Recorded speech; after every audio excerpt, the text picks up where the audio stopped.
Les enfants, vous êtes en classe de seconde. On va introduire une nouvelle notion, les taux d'intérêt. Vous savez ce que c'est les taux d'intérêt? Quand on fait un emprunt, il faut redonner plus d'argent. Ouais, t'as pas tout à fait tort. En fait, c'est une notion qu'en fait on voit dès le collège, que vous pouvez comprendre dès le collège, donc vous êtes en seconde, vous êtes tranquille.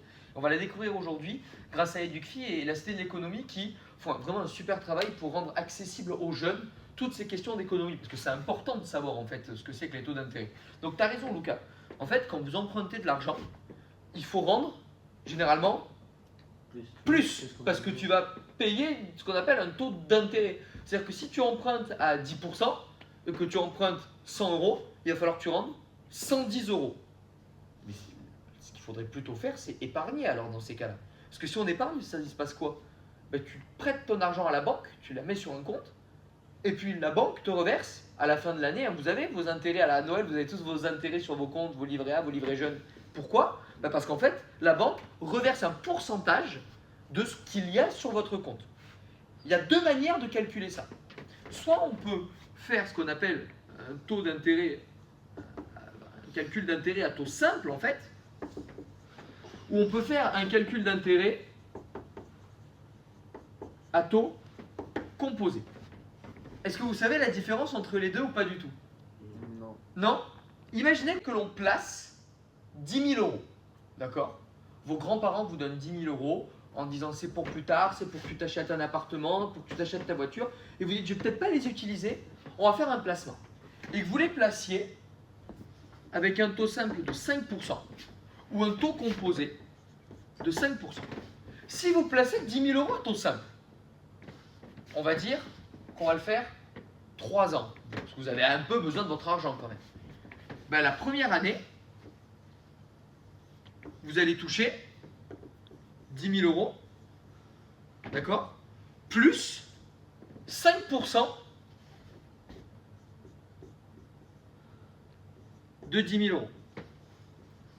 Ça fait 10 000 euros plus 500, ça fait 10 500.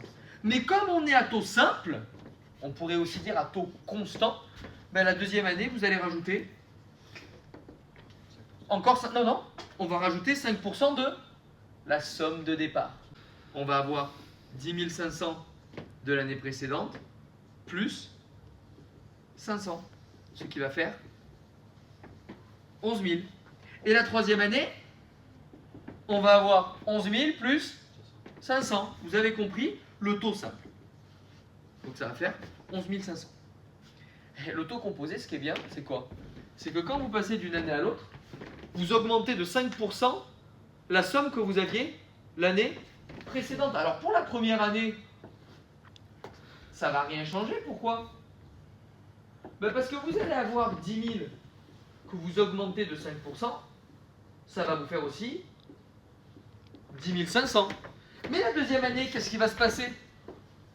10 500. Vas-y. Mais 10 500. On va augmenter de 5%, 10 500. 10 500. Et donc ça veut dire, on prend la calculatrice pour ne pas s'embêter, quand on fait 10 500 que j'augmente de 5%, j'obtiens 11 025 euros. Mais la troisième année, je vais augmenter de 5%, 11 025. Donc je refais le même calcul et j'obtiens ce coup-ci 11 576,25. Alors, oui, vous allez me dire, monsieur, il n'y a pas une différence de fou. Mais qui t'a placé son argent? Regardez, en 3 ans, on a déjà un écart de 76 euros. Donc ça veut dire que si on avait mis 100 000 au départ, on aurait eu un écart de 760 euros. Donc à chaque fois, il faut le voir comme ça. Donc c'est plus